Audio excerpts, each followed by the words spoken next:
Hey, what's up, you guys? Welcome back to BTM, the Basketball Time Machine, your favorite old school show. Before I'm going to introduce today's guest, just a little reminder, if you want to hear more podcasts like this one, just make sure you hit that subscribe button so you always get notified once we upload a new podcast. So today's guest played in the NBA from 1990 until 1993. Howard Wright, welcome to the show. Thank you, Sean, for having me. Howard, are you still following the NBA today? I am probably a bigger fan and watch and attend more games now than I ever have been in my life, with the exception of when I was actually on one of the teams. All right. So you got a favorite team? No, I do not have a favorite team. I have a favorite game, which is Game 7 of any series, of any conference, at any time. As the intensity and the high leverage moments increase, you and I and we get to see the most gifted athletes on the planet perform things that become acts of legend. And to me, I always root for the team that is the underdog just so it gets to a Game 7. Okay, so these players must have been really interesting for you. They are must-see TV, and it's a culmination of things that the NBA league office, not just Commissioner Silver, but his predecessor, Commissioner Stern and others, they've architected something starting in the late 70s and early 80s that is still one of the most visually stimulating and impressive things to watch, regardless of the medium that you watch it, whether it's in VR, whether it's on streaming on your tablet or your phone or your PC, or if it's on your big screen at your house or at a sports bar or actually at the venue. The experience is intimate in a way that is different from some of the other leagues. And I'm proud to say that, 30 years ago and 30 pounds ago, I was got to fulfill a childhood dream and play in the NBA. So even though you don't have a favorite team now, growing up, did you have a favorite team? I did. I grew up in San Diego, California, so in terms of proximity, you would think it would have been the old San Diego Clippers. Yeah. I was a ball boy for the San Diego Clippers the first 2 years of their existence, and then ultimately they moved to Los Angeles. But in those years, think about 79, 80, 81, that is just when I would say the NBA was reborn, or the modern day NBA. The arrival of Magic and Bird and award-winning documentary segments have already been done on that, but that's done kind of as a retrospective. I got to look at it through the eyes of an idealistic and awe-inspired kid of 11, 12, and 13. And so I decided that very first night that I saw some of these heroes on the court, that's what I wanted to do at some point in my life. So my childhood prayer was just to get into a game, have my name called, take my sweats off, run up and down the court, block a shot, get a basket, to have my name memorialized in the annals of an NBA player. And I'm the luckiest guy on the planet, and I was able to do that for a very short and non-illustrious career, but I was able to fulfill that part of my dream. Nice, man. What player did you idolize? Anybody who inspired you, especially somebody that was special to you? There were several. Hometown boy, so I looked up to Bill Walton because we knew him, and he embraced us in a very special way when we'd see him locally. More in the same state was Magic and those, epic teams, those dynastic teams from the 80s. So I was actually a ball boy on the court when Magic's rookie game and Kareem hits the skyhook from No way. Yeah, from the free throw line, and Magic runs nice. out on the court. If you look closely, you'll see a thin 6-foot kid with a really big afro runs out and starts hugging the opposing team because I'm so excited that Magic and Kareem had won. There's a 30 for 30 on that Bird and Magic have done, and I could at some point I'll show you the actual clip of me running out there. Completely inappropriate, by the way, but I could not hold it in.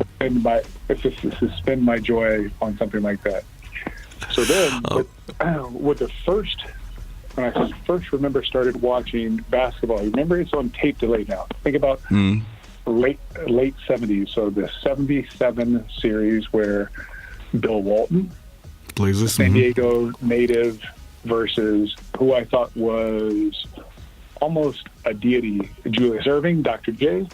I was born in 67, so I'm 9, 10 years old when the finals come on tape delay, and I got to stay up because my parents let me stay up to watch that.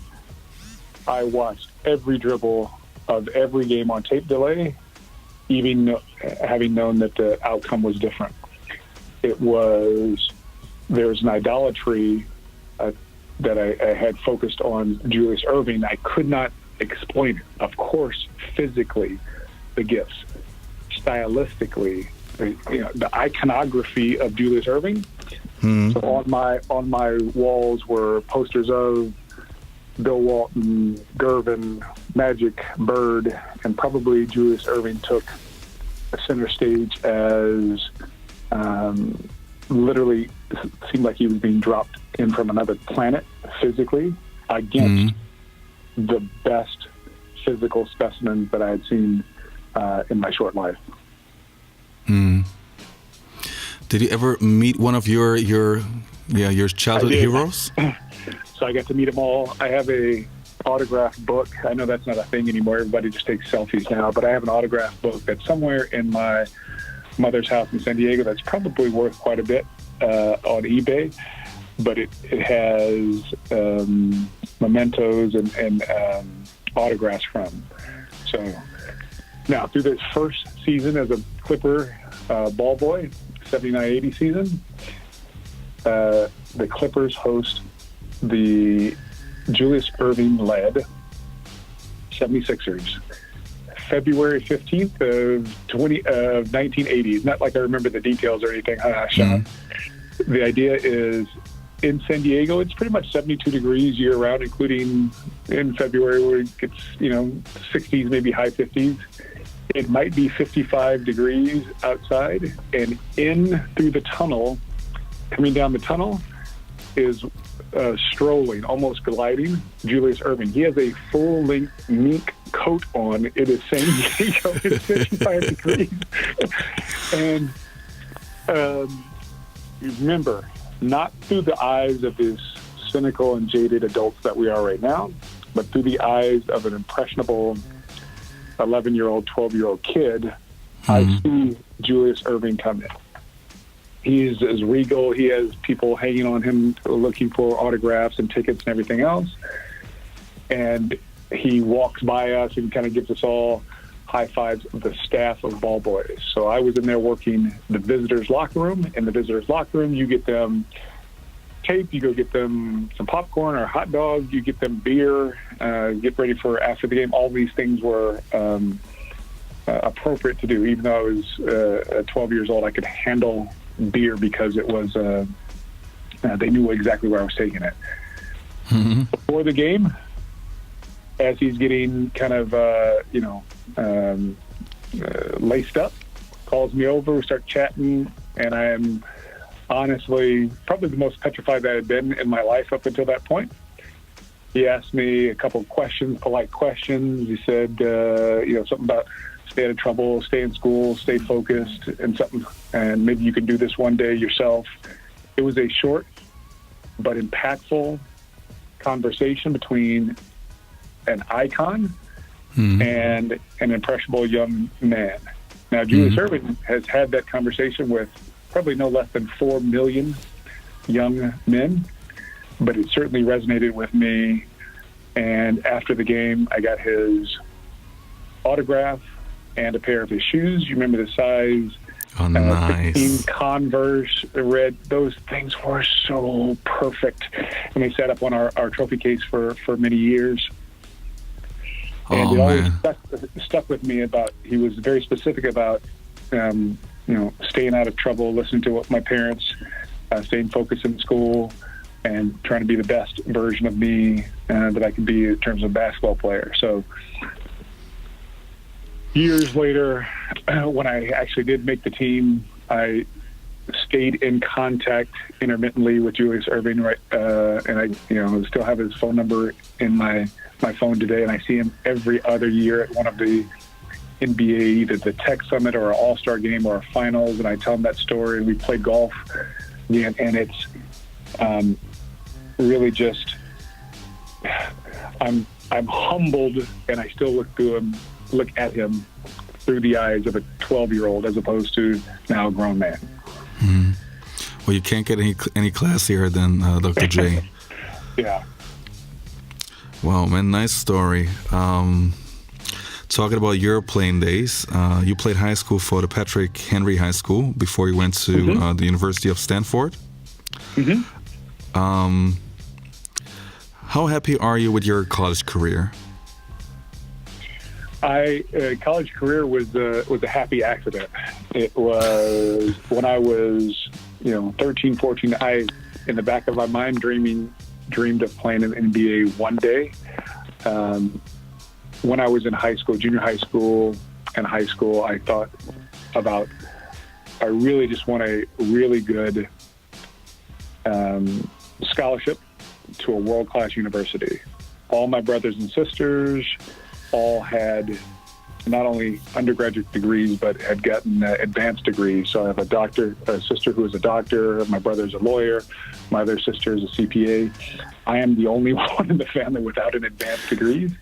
And now some of our children have advanced degrees as well. So I'm the quote-unquote black sheep of the family. That is a pun is intended, because I do not have an advanced degree. But while I was at Stanford, a funny thing happened is I kept growing. I kept getting a little bit better. I kept putting in the work during the summers and the springs to improve my game. And because I was 6'8" and could run and jump and had some enthusiasm and some integrity and, some intellect on the court, got a couple parts of 3 seasons in the NBA, and it was, beyond what I thought my dreams could be. At the same time, as soon as I got there, being on the court with Shaq his rookie year, with Dominique and Doc Rivers, and you remember some of the other players from Dallas at the time, Sean, which are Roy Tarpley and Derek Harper and those guys. These were professional basketball players, not basketball players that just happen to become professionals. The work ethic, the intensity, the attention to detail. I marvel still at the not just wanting to play the game, but trying to perfect their craft. Was something that I wish I could have emulated. I wish I had more athletic ability to emulate. I knew relatively early on is that I had some athletic ability, and probably been given more than most. But I recognized that my athletic mortality was going to come to an end in the NBA, because those years, those late 80s, early 90 years, there were no stretch fours at that point. Everybody was a rough, Buck Williams was, the prototypical power forward. The league had not expanded from, kind of bad boy Pistons, the final game to be 75 versus 72. It was still a little bit probably rougher than the NBA league office wanted it to be. And obviously, I hope they've changed it to, what it is right now. So in pursuit of enjoying myself in college and having some unbelievable teammates and a couple of good Stanford teams. It was eye-opening. I went there to get a degree from Stanford, and a funny thing happened along the way as I got to play in the NBA for a couple, 3 years. So the usual way after your college career is, if you're lucky, you sign yourself up for the draft, and you get drafted, and that's how you're. Good enough. Yeah, I wasn't good enough to get drafted, so I was a free agent. I tried out with Atlanta, and I made the team, and I can go chapter and verse in terms of what happened, how I made the team, and subsequently when one of the players that was injured, when he came back, that's when I got released and I went to Orlando. But the Hawks have a very special place in my heart because they took a chance on me. Bob Weiss was the coach. Rob Babcock and Pete Babcock, the Babcock family, took a chance on me for sure. And in that very first game in October 1990. Oh, you know the dates. Nice. Yeah. I get the starting five: Doc Rivers, John Battle, Dominique, Kevin Willis, and Moses Malone. Now, during the preseason, I stayed in Atlanta the whole summer. I worked out 3 times a day. So I don't know what my body fat is now, but I know my body fat then was very low. I just had so much energy, and I thought this is my once in a lifetime opportunity. So I was diligent, and I was eating right and drinking a lot of water, and all I did was lift or shoot or play or some combination thereof. And when I came into training camp, I was going 125 miles an hour, while the rest of the veterans, they'd come into training camp to get into shape. So they were going 55 miles an hour, and they just called me Rook, or they called me Stanford. So what are you doing? Why are you? This is my once in a lifetime opportunity. I was cognizant of the historical significance of the moment, and I gave everything that I could during that time. Well, that put me in good graces with the coaching staff, because most of the coaches don't like how the players come in and they work their way into camp. And so now Kevin Willis gets into foul trouble, gets his second foul 4 minutes into the game. Atlanta versus Orlando. Opening night in Atlanta, I purposely didn't have my mother or father or even my college girlfriend there, because I was fearful that I was going to get cut. I didn't realize that I was going to make the team until the day before. And lo and behold, Kevin Willis gets into foul trouble. Bob Weiss comes down and says, "Right, get in." So now think from the 11-year-old boy now to this 22-year-old young man-ish. As I'm walking towards the scorer's table, I think about all the times that I've worked out. I really had thought about my big brother a lot, Ernie, who worked out with me. He is 5 years older than me, and so I always had to play one-on-one with him, with obviously limited success. But he would always spend time and work on my form and free throws and everything else. So now, as all this is happening, I'm actually in the game, cold as can be. On defense, Dennis Scott goes baseline, beating Dominique on a backdoor pass. I got lucky. I go for the block. I tip the block, and I tip it to myself. So I have a block and a rebound. This is not even the funny part, Sean. I kick it to Doc Rivers, and then I run up the right side of the court faster than I've ever run up the court before. I'm sprinting at top speed. Remember, I'm 22, and so you don't really need to stretch out. You're just ready to go. Dominique fakes the pass to the left, and he leads it for me to the right. So now I go in, I am fouled, and it's and one. Terry Catledge found me. Oh, I remember nice. that.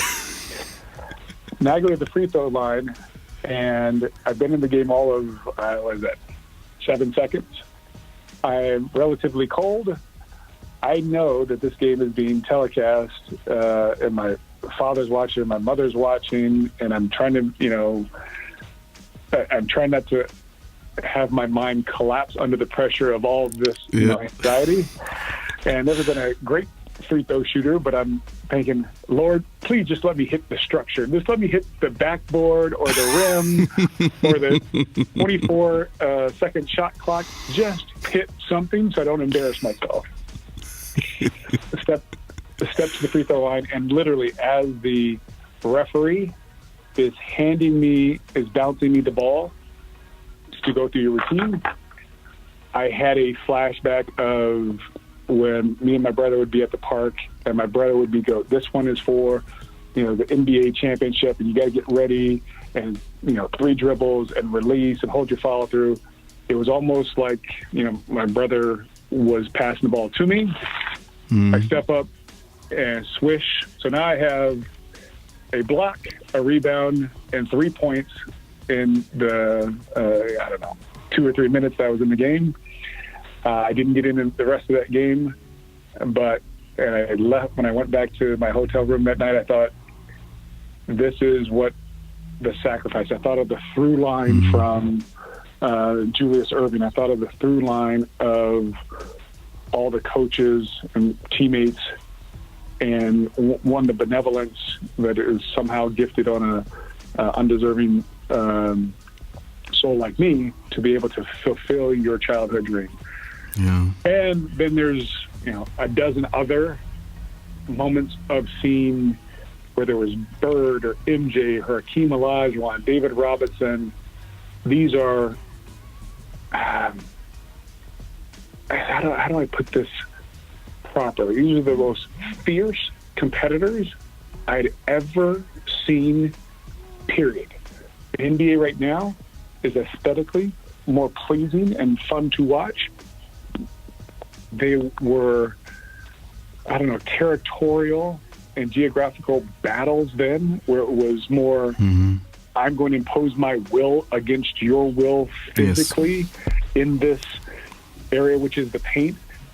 And I was just, even for a little bit, just honored to be on the courts that I got to play on.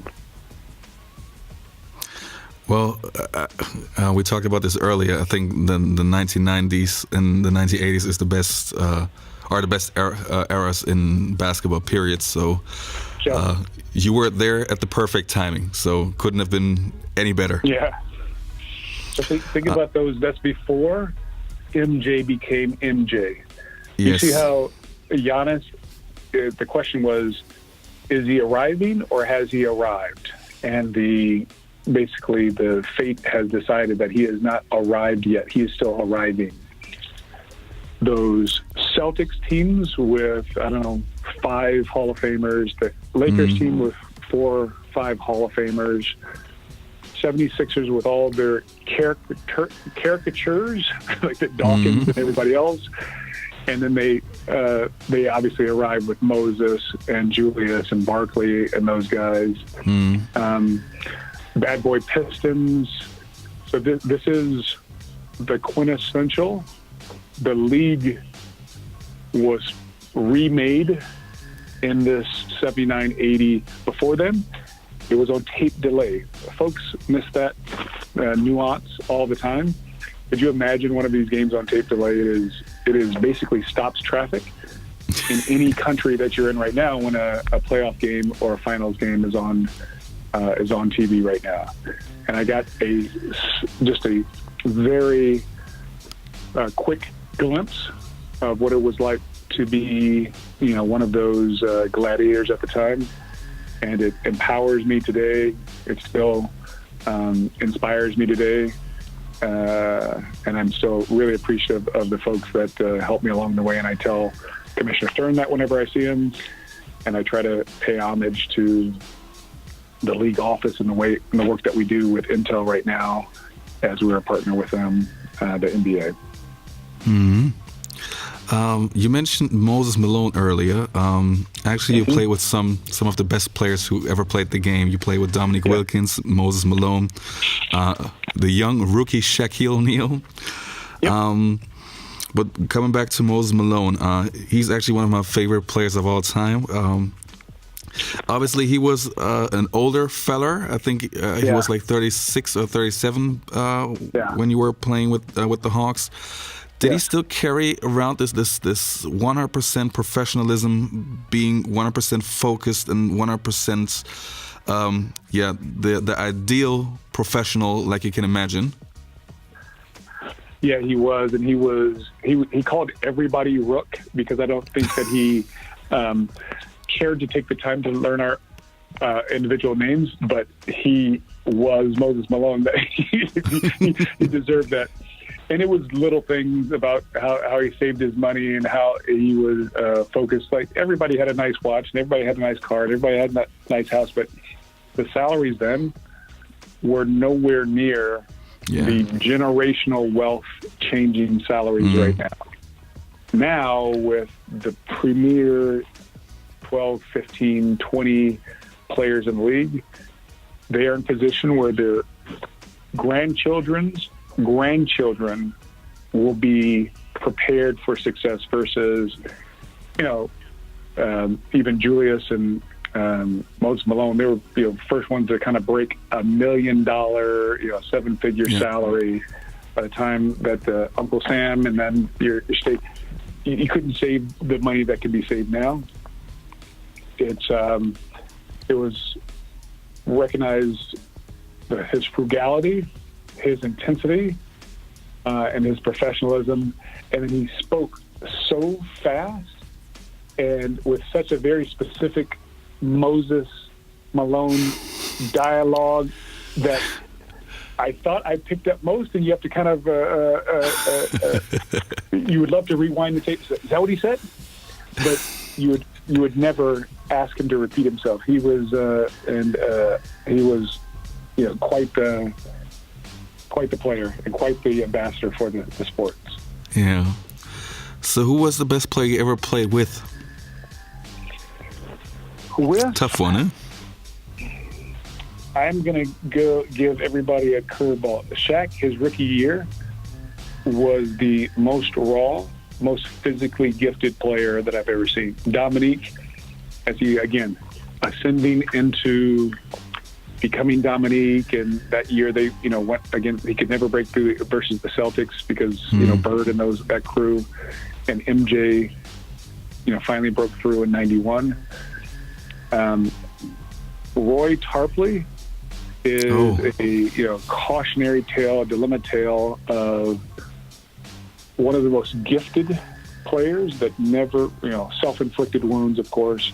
But at 6'11", before all of these stretch fours, he was the first shoot a three, dribble, get you 14, 15 rebounds, dunk, post moves.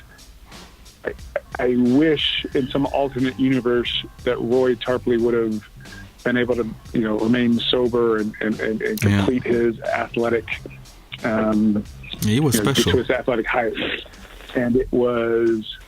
He was like Kevin Garnett before there was a Kevin Garnett, and so maybe I'm partial to a big man because the three is the three position. Dominique and even MJ played three later in his career. I just physically had gifts that I was never going to have, but in terms of a big man, Roy Tarpley was the most skilled player in a short career that was aborted by kind of some of his own undoing. Yeah, he to me is one of the biggest what ifs in NBA history. It really is. Such a shame. Such a shame. Yeah. In your last season, so after your first season when you played with the Hawks, the Mavs, and the Magic, you played the following season in the CBA, if I'm not mistaken. Yeah, so I spent the last, I want to say 4 or 5 weeks in the CBA trying to just stay on NBA's radar. It was a suboptimal experience. The coaches don't want to be there. The players don't want to be there. The referees don't want to be there. Everybody is thinking about, how do I get to the next level? It is not glamorous, nor is there any nostalgia to it like you see in minor league baseball, where there's this Bull Durham nostalgia of, you get to play in the same building where such and such played on his way to the majors. It was pretty poor, and the NBA itself has taken control and command, and now it's the G League by Gatorade, but it's done infinitely better than it was done way back then. It was barnstorming. It's hard to stay focused. And then I think the next year I got another gig with the Magic, and then the year after that, or at the end of that year, a team in Spain offered me a 2-year contract, and that was at that point more money than I had seen before, and I decided to take that, knowing that I had a limited ceiling in the NBA, and I was never going to get redrafted, and every year there's going to be a younger, faster player than me. I just appreciated the time that I was there, and then I bounced around Spain and Italy and France for a couple of years, Japan. and had a lot of fun. Yeah, and had a lot of fun until I, came back and decided to put my Stanford degree to use in high tech. So I don't have any regrets. I do appreciate that I got to see the world, and I was a citizen of the world in a time even before internet, where you get indoctrinated and you spend time in Spain, or you spend time in Italy, or spend time in France in a different way. Maybe you might find a USA Today newspaper a couple times a week, or CNN or One Channel but I had both a greater appreciation for the United States and the freedoms that we take for granted, and a very indigenous look at life inside. If you go to Paris right now and visit for 3 or 4 days, you're going to see one view, versus being able to live there for 8 or 9 months is a completely separate, better, deeper experience. Both of which, again, back to my theme of being the luckiest guy ever. Nice, man. So you're happy with everything?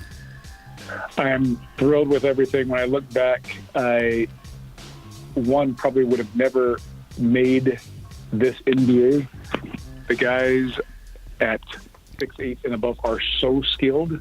Everybody is a 3-and-D positionless basketball player now, where you might guard a 2. You're going to be required to shoot 40% from the 3. Your vertical has to be X. Your lateral run speed has to be Y.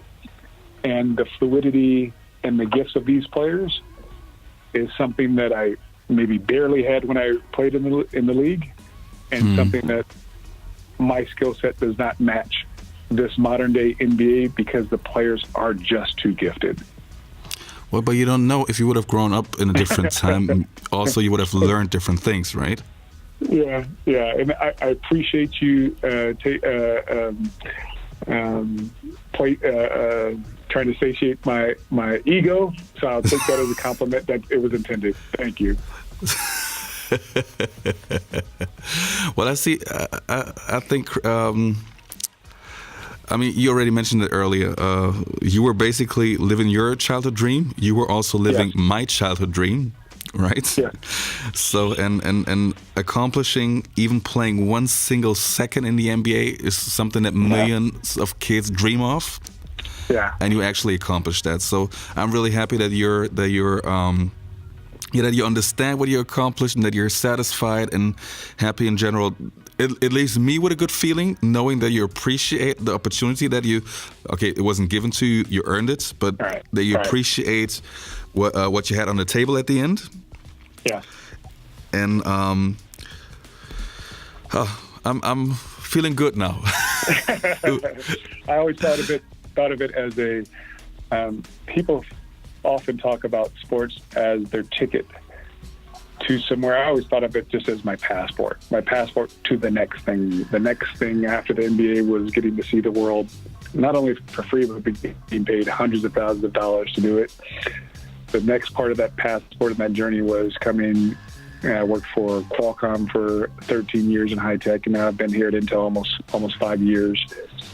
The dichotomy of, the competition in sports, it is usually limited to the 2 hours that you're on the court, field, or the pitch, and the competition that exists in corporate America in terms of the cohesion and collaboration of teammates, and as corporations kind of battle with one another in terms of this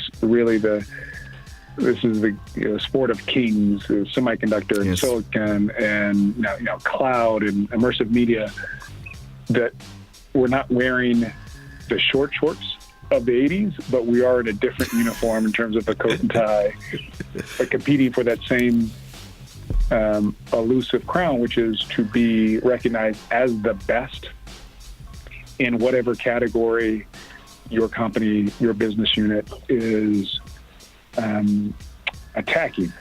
That's the fun. That's the hyper-competitive side that I still have and I still enjoy. And every once in a while, like an interview like this, or if somebody asks me at a wine and cheese dinner, I can tell you, the time that Dominique dunked over Hakeem and I was there, and what Bird said to Dominique, what MJ said. It's just snippets. It's like almost a little